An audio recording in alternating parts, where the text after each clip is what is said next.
Hi, I'm Ryan Szymanski, curator for Battleship New Jersey Museum and Memorial. Today, May 23, 2024, is the 81st anniversary of the ship's commissioning. It is fitting that today, on the anniversary, Battleship New Jersey is back at her birthplace at the Philadelphia Navy Yard. Right now, she's in Drydock number 3, currently run by North Atlantic Ship Repair. Battleship New Jersey's relationship with the Philadelphia Navy Yard starts on September 16, 1940, before the United States even enters World War II. The Iowa-class battleships, of which New Jersey is the second, were pre-war designed gold platers. The Navy spared no expense on their design and construction. She was laid down on the slipways about 100 yards from where we're standing right now, in historic structures that still exist. By that date, the first of 175 tons of blueprints from the Brooklyn Navy Yard, lead site in the Iowa-class program, had come down to the Philadelphia Navy Yard for construction of the ship. Governor Charles Edison of New Jersey drove the first rivets as the two keel plates were joined together, officially beginning construction of the battleship. By the time the United States entered World War II, with the declaration of war on December 8, 1941, the Philadelphia Navy Yard had already gone to 3 shifts working on war-critical construction projects such as Battleship New Jersey. It took just 32 months to construct her, faster than any battleships built by any other nation during World War II.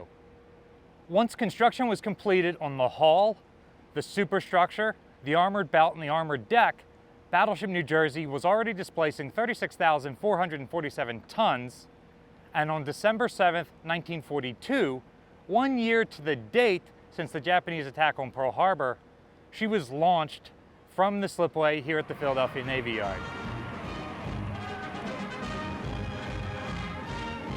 A giant, yes, but only a fraction of Roosevelt's mathematical certainty of the fate in store for Japan.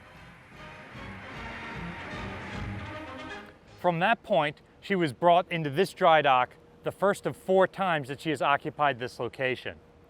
Here, her rudders and propellers were installed and other underwater work was performed prior to her being towed out and taken over to Pier number 4, where the aircraft carrier Kennedy is currently tied up.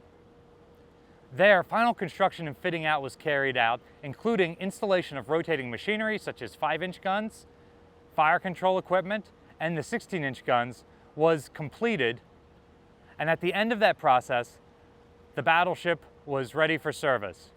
81 years ago today, Battleship New Jersey was commissioned on that Pier 4 right over there. And be with us who follow his leadership, that our loyalty may never be slack, and our courage never wanting. The dispatch from the Vice Chief of Naval Operations to the Commandant of the 4th Naval District. The Commandant is authorized to place in commission the United States ship New Jersey, the Navy Yard, Philadelphia, May 23rd. In accordance with the foregoing authority, I now direct the New Jersey be placed in commission. Captain Carl Holden was in command of a crew that reached 2,700 before the end of World War II. Following that, the ship performed her shakedown cruise, during which condenser issues were found from her launch. So she was brought right back here to Drydock number 3 to repair those issues. The next time she came into this dry dock was during her historic 1967-1968 yard period, when she was reactivated for service during the Vietnam War. During that time, she was nested between her sister ships Iowa and Wisconsin, about 200 yards that way, and being in the best material condition, she was brought from there in here to undo the mothballing process and get the ship ready for the Vietnam War. For this commission, she would be the only active battleship anywhere in the world. Repairs made here in the dry dock and subsequently at Pier 4 would modernize the ship with things like new accommodations, new radars, and new electronic countermeasures grafted onto her already old but still potent weapons and engineering systems. In fact, After her yard period in here, Battleship New Jersey became the fastest battleship in history when she attained a top speed of 35.2 knots in September of 1968.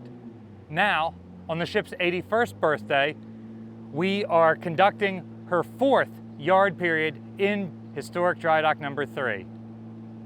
This yard period is not going to return her to service, but it is going to guarantee that the ship makes it to her 100th birthday.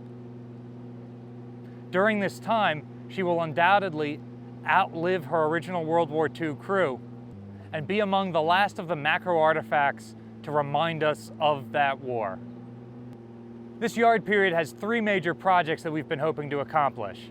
One is to put a new system of coatings on the 125,000 square feet of underwater hull body. Next, we're replacing the zinc anodes, which had not performed well in our freshwater environment, with aluminum anodes. These will help protect the ship from stray electric current deteriorating the metal over time.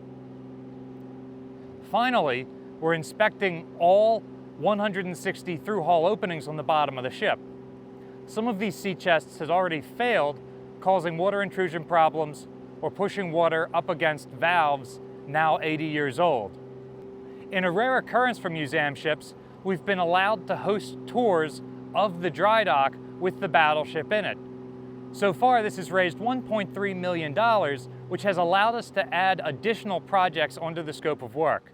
These projects include boxing in the propeller shafts to help keep them watertight for a longer period of time, as well as welding stiffener plates over the thinnest plating at the bow of the ship.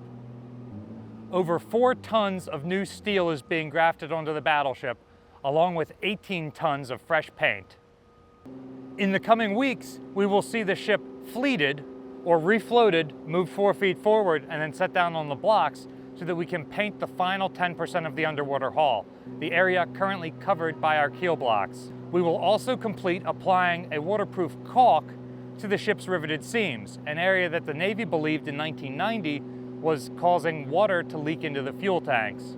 Once all this is completed, sometime in mid-June, the ship will float off and leave dry dock, and by early July, reopen in our home port of Camden. We're hoping to bring the ship back to dry dock number 3 here at the former Philadelphia Navy Yard sometime around 2055 for her next major yard period. Battleship New Jersey receives operating support from the New Jersey Department of State, also from a number of other businesses and private individuals like yourselves. We really appreciate your support. There's a link in the description below if you'd like to donate to support the museum. You can also support us by liking, sharing, and subscribing so more people find about us and the channel. Thanks for watching.